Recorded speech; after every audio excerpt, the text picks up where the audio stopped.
Good afternoon, batchmates all over the world. Nandito kami sa hardin ni Odi. At gusto namin itakal sa inyo ang isang very sensitive topic. It's about the funds of our batch. Sa nakita nyo naman, we got a new sets of officers na nag-start last January, at nakita naman natin na within the span of 8 months, nagkaroon na tayo ng tatlong projects, which is for me is very outstanding, when it comes to the performance. Now, alam naman natin na sa isang samahan at merong projects, programs, and activities, para mapagpatuloy ito, kailangan natin ng funds. Okay? So, ako ay naatasan ng ating president na gumawa ng survey regarding this. Pero, mas minabuti ko ng i-video to at take advantage of the social media, the Facebook, para gawing open forum para malaman namin ang inyong opinions, suggestions, questions, and comments regarding the funds that we're asking for. Okay? Odi, do you have something to say? Magandang hapon po.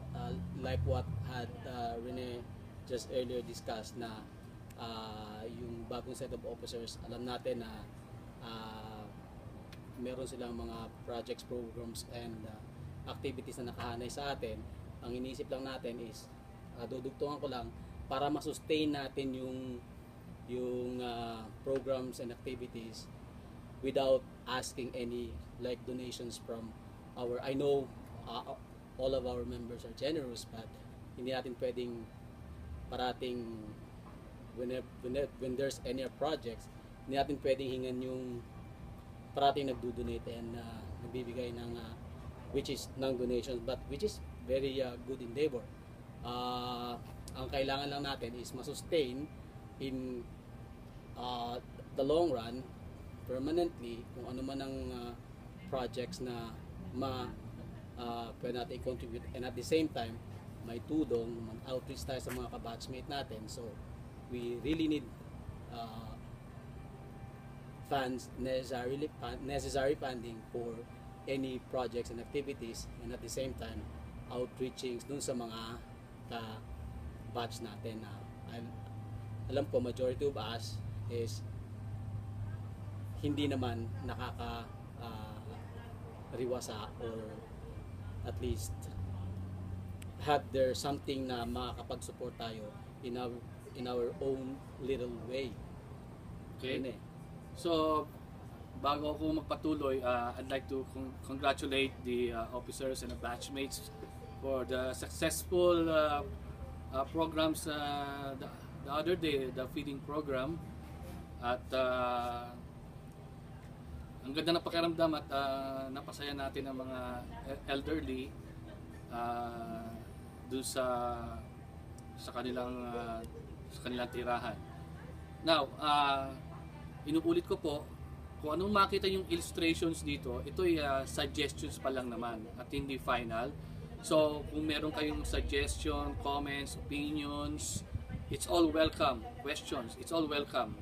So, inaasahan namin sana lahat ng batchmate mag-participate dito sa open forum na ito. Okay?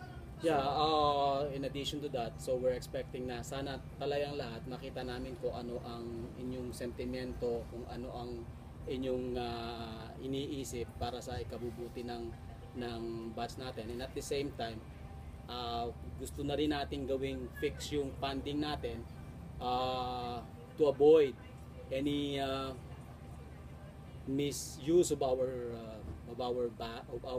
name or our yung batch natin na magsusulisit ng it's not really authorized. So para lahat is klaro, anything na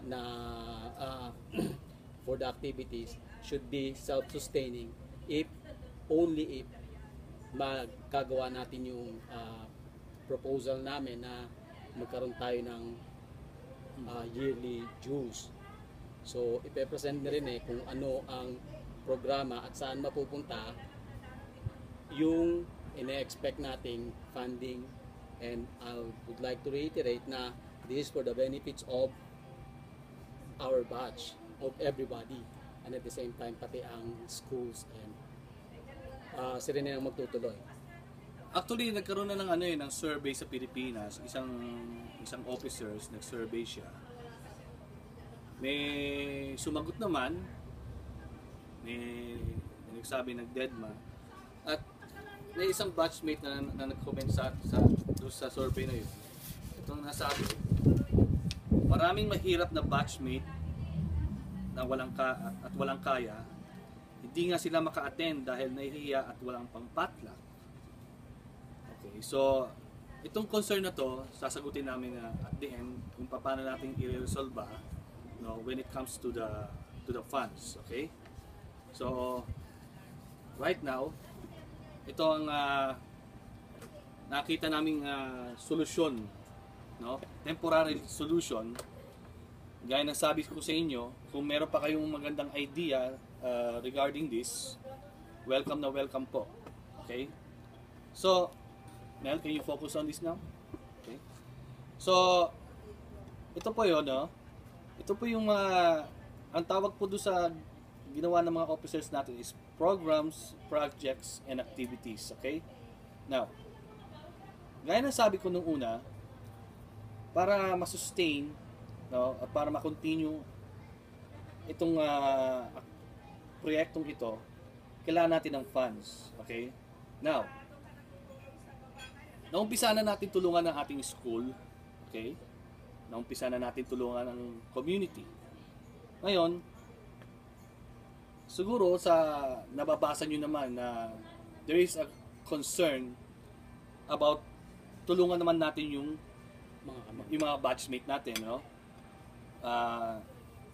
siguro unang-unang nabasa niya doon sa proposal ni Rowena Cook, na yung isang araw nabasa niyo na naman na propose ni Odi at sinang-ayunan naman ni si Jerome, ni Iris, ni Iris at ako.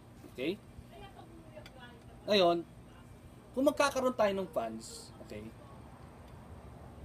hinati muna namin sa tatlo kung saan mapupunta yung funds. Ang una-una, tulungan natin yung batchmate natin. Okay? Then, pangalawa, yung school and teachers, okay, which is, ito na yung pinasok ni Jerome Lacusong sa mga retired teacher. Para doon sa mga retired teachers. At ang huling-huli is the activities. Okay? Ngayon, kung magkakaroon tayo ng funds, ang magiging hatian niyan is 50% of our funds would benefit the batchmate. 20% of our funds will benefit the school and 25, teachers. Yeah, 25. And 25%, and the remaining 25%, ang magbe-benefit niyan, Batchmate pa rin. ay batchmate pa rin kasi ilalagay natin sa activities. Okay? Now, dito sa batchmate na inaano natin na 50% of our funds, okay? Ang dito, ang pagpupuntahan niyan, okay, is yung medical and financial Assistance. for immediate family. Medical and financial assistance for immediate family. Now, paano natin i-define ang immediate family? So, andyan ang husband and wife at yung parents nila. Okay? Ngayon, kasama na dyan yung children nila. Okay? So, ulitin ko po na ang pagkaka-define natin ng immediate family is the husband and wife, yung parents ng husband and wife, at yung children. Okay? Now, pagdating naman sa schools, okay, makikita nyo naman dito yung kung ano maibibigay natin sa mga teachers at sa school. When it comes to activities, okay, Andito na yung summer outing, kung meron, Christmas party, reunion, and general assembly. Okay? Focus on us, Mel, please. Okay. So, sa nakikita nyo naman, sa tuwing merong proyekto na natatapos ang ating mga officers and batchmates, nilalabas naman kagad ang statement kung saan napunta yung mga donations. So, kung kayo may duda about dito, anytime, pwede you can ask the officers for a copy kung paano na-disburse o paano ginastos ang funds ninyo. At siguro naman, anytime, pwede na lang maibigay ito sa inyo, okay? Now, so where's the other one?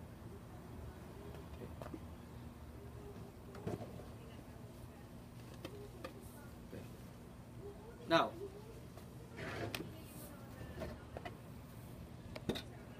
Bigat na illustration board natin eh. sa isa na kayo kasi ano rito, Labor Day, wala kaming whiteboard. Kaya to, plywood. Ayun. Ito ang proposal ni OD. Okay? Ito yung proposal ni OD. Ang proposal ni OD is 25 pesos monthly or 300 a year. Okay? Now, kung 300 a year, kinuha na lang namin sa median itong 50 members. Itong 50 members na to, Kung ang 50 members would actively participate. yeah. Itong 50 members ito yung mga nakikita namin sa Facebook na very active, okay? Ayun, kung yung 300 na yan, i-multiply nyo ng 50, ang magiging labas niyan is, we're gonna have a fund of 15,000 pesos a year. Now, kung gusto nyo tumaas yan, dito ngayon pumapasok, no? Yung naging posting ko about hanapin mo ang iyong kabatchmate at iyong classmate. Okay? Alam naman natin na nung gumraduate tayo, 300 students ang gumraduate, no? So, kung makukuha natin lahat, okay? 300 times 300 times 300 members, meron tayong 90,000 a year. Which is for me, parang impossible natin ma-reach to, no? No? Pero kung why not? Baka magkaroon ng himala. Ngayon, ang proposal ko naman, okay, is 40 pesos a month or 480 pesos a year. Okay? Now, same formula, 480 times 50 members, which is the median na lang, okay? Equals, we have a 24,000 a year. Okay? Sa funds natin. Ngayon, kung i-maximize uli natin, hanapin natin ating mga kabatchmate, makuha natin lahat, we're gonna have 144,000 at our disposal. Okay? So, yan, 480 times 300. Okay? So, ang tanong ngayon, unang-una, paano yung husband and wife na batchmate natin, dahil ang lumalabas ay yung doubling kanila. Okay, so may proposal ka dyan? Ang proposal ko dyan is if husband and wife, kung sa 300 bawat member, siguro we can peg their dues. Instead of paying 600 for two of them, they can pay like 400 or 500, depende sa kakayahan nila or depende sa mapag-uusapan at mapagkakasunduan. But definitely, the conjugal husband and wife is entitled for a parang package. It's a package na instead of paying individually, magbabayad lang sila ng less than kung i-combine mo doon sa individual members, which is ang iniisip ko nga, it's either 400 or 500 for husband and wife, but they still get the same full benefits of kung ano ang benefits na pwedeng maibigay ng member dun sa yung 50% nga. Gusto ko lang reiterate, ang 50% na immediately na for the benefits ng mga members, intact yan at hindi yan idadivert, yan lalago yan para maka-avail ang mga members natin na most na nangangailangan talaga. So, ano bang additional mo dyan? Ang sa akin naman, okay, pag-iisahin ko na yung tanong. Kasi, gaya ng nasabi ko kanina, may nakuha tayong tawag dito, may nakuha tayong comments about dun sa mga classmate natin na mahihirap, hindi kaya na bumayad ng juice. Okay? Ang kasagutan ko dyan, unang-una, sa husband and wife, plus ito ng batchmate who can't afford, okay? Dito na pumapasok yung isang proposal ng batchmate natin to adopt a batchmate. Okay? So, kung sa husband and wife, ang proposal ko, i-adopt yung isa. It's either the husband or the wife. But then they still have to pay the full amount. Yeah, sabihin ko, kung kagaya sa'yo, 300, di ba? Di yung ako, i-adapt ko yung wife na 300. So, full amount sila. Ganun, di ba? Adapt ko yung wife, yung sa ano lang. Hindi ko, sabi ko, yung funds lang ng wife, okay? Ngayon, pagdating naman sa mga batchmates, ina-encourage din namin yung may kakayahan sa Pilipinas at sa abroad. Mag-adapt po kayo ng batchmate at depende na po sa inyo kung ilan ang maa-adapt ninyo. Okay? Now, when it comes to the guidelines regarding this, okay, ang mga officers na po ang maglalabas ng guidelines. Maglalabas ng guidelines. But when it comes to this one, the 50%, okay, ang pagkakaalam ko po is first come, first serve. Okay? So, sana po maliwanag po sa inyo ang naging suggestions po namin at inaasahan po namin na if you have any more questions, proposals, opinions, comments, and even kung meron pa kayong naiisip na project, welcome po. Tsaka if I may, kung maging active at ma-implement natin ang juice, every first month of the year maglalabas tayo ng mga, or ang officers maglalabas ng mga proposals and projects, and everybody is welcome to propose projects or anything, tapos para i-discuss and i-deliberate which one is really more pressing or which one is important or which is the project would benefit the members, the school, our teachers, and probably later on makakapag-expand tayo into community. So, yun ang siguro pwedeng ano natin sa mga officers na should have a concrete projects by first month of the year, and then of course we would also as a members i-require natin na ang quarterly income statement kung pwede, and if there's a minutes of meeting na has been discussed, i-post din para at least everybody would always be aware of what's going on and what is happening sa batch natin. Diba? Doon naman ang karagdagan ko naman doon sa mga tawag dito, ma-adapt, okay? Na batchmate natin. Nga pala, most deserving lang. Okay. Actually, nakausap ko na itong nag-comment na to at hinihingi ko nga sa kanya kung sino yung mga taong kapuspalad na pwedeng i-adapt, okay? So, hinihintay ko lang sila. Ngayon, doon sa tawag dito sa mga batchmate na ma-adapt, sana naman, ang pakiusap namin, maging aktibo kayo. Oo, umattend lang sa mga activities. Oo, tumulong. Tumulong. Sana naman, tumulong kayo para naman maingganyo yung Iba. yung iba at yung nag-adapt na rin sa inyo, masiyahan na rin, di ba? At least, kahit doon man lang, di ba? Malaking tulong na po yung yung suporta ninyo. Mas maganda yung sama-sama, yung mas marami talaga. Oo. Well, Okay, so tapos.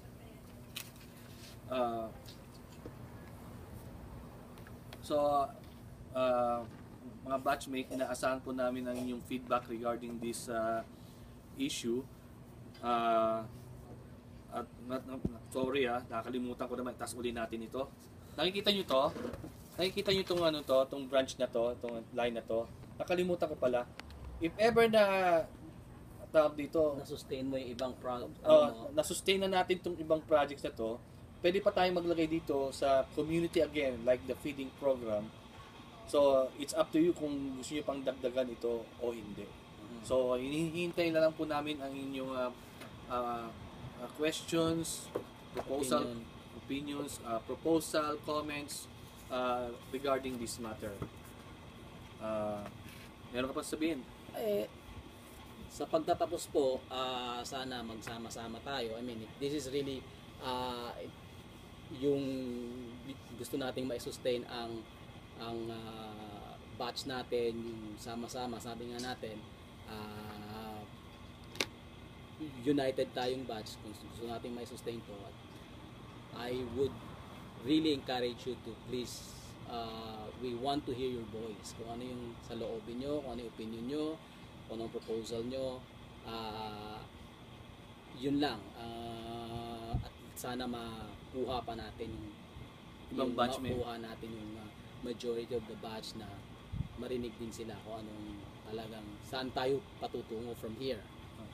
So, bago tayo mag-sign off, I'd like to thank my son, okay, Romel, for his time and for taking the video.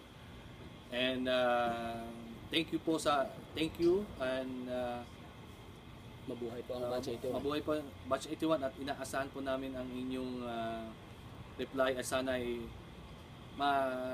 mapakinggan nyo kami or mapanood nyo po ang video ito. Thank you very much. That's all.